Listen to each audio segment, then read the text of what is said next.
আমার অফিস থেকে একটা ফোন আসছে, একটু অ্যাটেন্ড করতে হবে। ধরি একটু প্লিজ। কেমন আছো? বেশ ভালো। জিজ্ঞেস করবে না আমি কেমন আছি? ইচ্ছা নেই, আগ্রহও নেই। অনেক বদলে গেছো তুমি ফাহমিদ।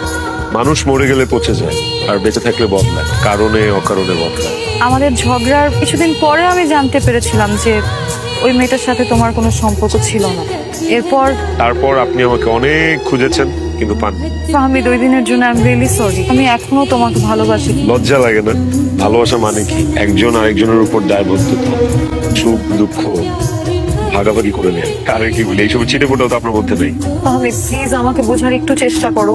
আপনি কি ভুলে গেছেন ওই দিন আমাকে আপনি কি কি বলেছিলেন? ভালোবাসার স্ট্যাটাস দেখে সরি টু সে, এখন আমার আর তোমার, আই মিন আমার আর আপনার স্ট্যাটাস এর মাঝখানে যোজন যোজন দূর।